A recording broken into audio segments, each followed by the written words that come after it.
what do Disney's Princess, American Horror Story, and Preacher, the TV series, have in common? Well, they show aspects of voodoo.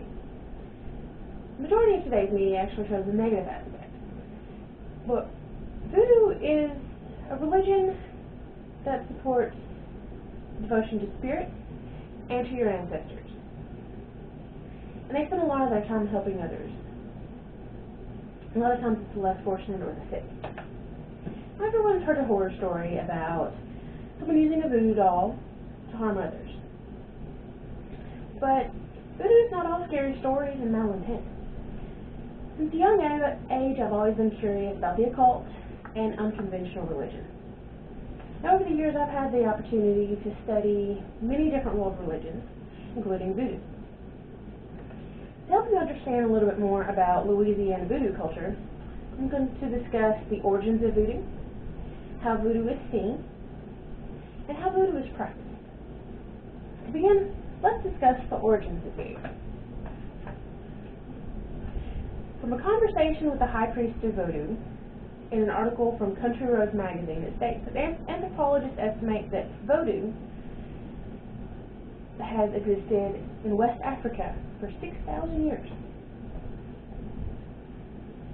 Now, voodoo is all about appeasing your ancestors, and the Iowa, which are demigod-like beings, they're intermediaries between the physical and the divine realms. Now, in order to contact these beings and your ancestors, they would use rituals, singing, dancing, chanting. They would also go into trances.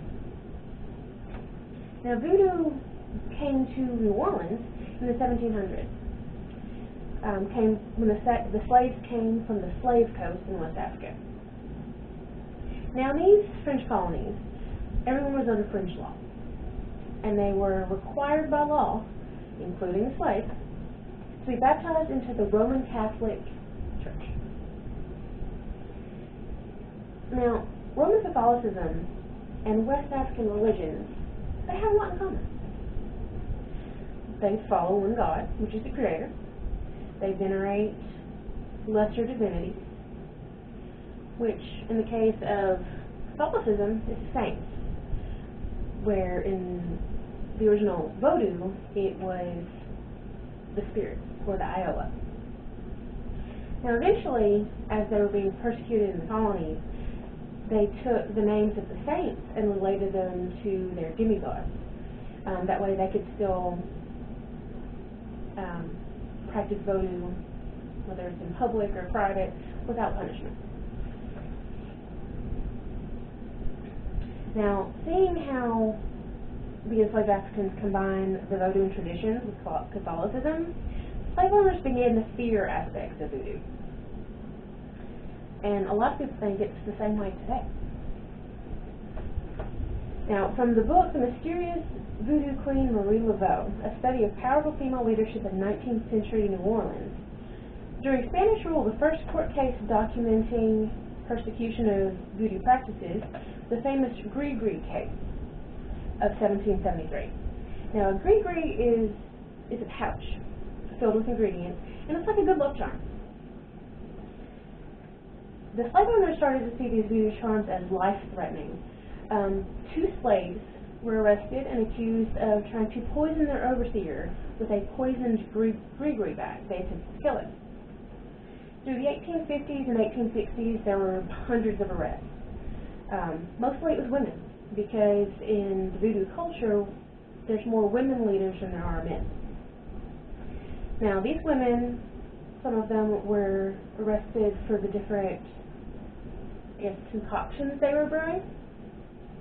It was said that these included animal sacrifices and even human children.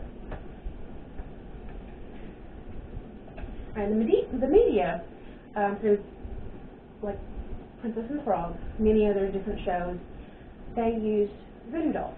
And the way these work is that you take either some of someone's hair, fingernail clipping, something that had to be specifically from that person, and you incorporate it when you make the doll.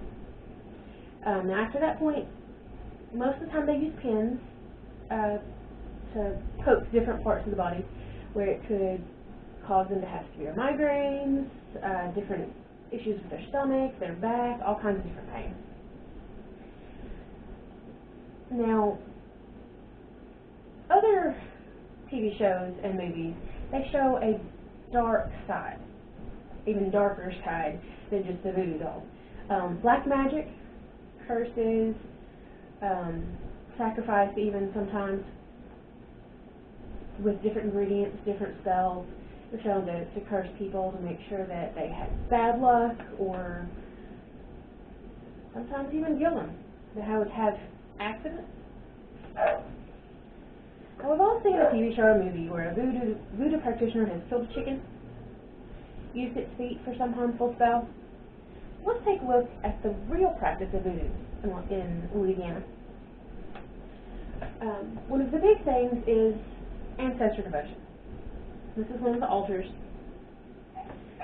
But many believe that with proper devotion, your ancestors will come back and they will help you in life. Whatever you may ask for, they will help in some way.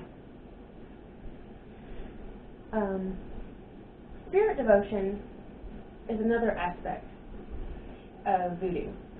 Now, as I stated, it is very similar to Catholicism, where the spirits are like the saints. You worship God, but you pray to the saints for the most part. Now, the most famous voodoo queen you can find is Marie Laveau. She was devout Catholic. She also went to Mass at St. Louis Cathedral. She was always there. Now, found on FrenchQuarter.com, when Laveau was alive and living in St. Anne Street, people used to knock on her door all hours. They would look for legal help, food, advice about a straying husband. She adopted orphans, she fed the hungry, she visited prisoners, nursed countless patients back to health during the yellow fever epidemic. She was a skilled naturopath, treating patients with massage, teas, herbs, salves, and tinctures. Now, these traditions that she started, they continue today. You will still find a lot of voodoo practitioners who will attend church. They will also help the poor. They'll feed them, take them in, give them a place to stay. Some of the other methods outside of the teas and herbs you'll find today is they'll do readings, tarot readings, different things like that. They'll give them spiritual baths. They'll create a special diet to help them out, to heal them. Of course, they're going to go through prayer with them, and they'll have personal ceremonies. Now, today, they have actually seen that these things help with anxiety, addiction, depression, and loneliness. So still today, voodoo is out there helping people. Now, although the media portrayal of voodoo lends to the concept that it's evil, today's practitioners, they connect with nature, with spirits, or saints, and their ancestors, and they call on them to help heal, to help with luck, anything like that. Over the last few minutes, I've discussed the origins of voodoo, how voodoo is viewed as evil, and how voodoo is actually practiced. So we all know many TV shows and movies that show the aspects of voodoo are complete works of fiction. But it does still add to the stigma that voodoo is an evil religion. I hope that after today, the information that I've given you, when you hear voodoo, you will see it like as many of the other religions. They are focused on faith in God. They're devoted to their ancestors and their spirits or saints. And they're just out there to help others. They focus on good, and they just want to help.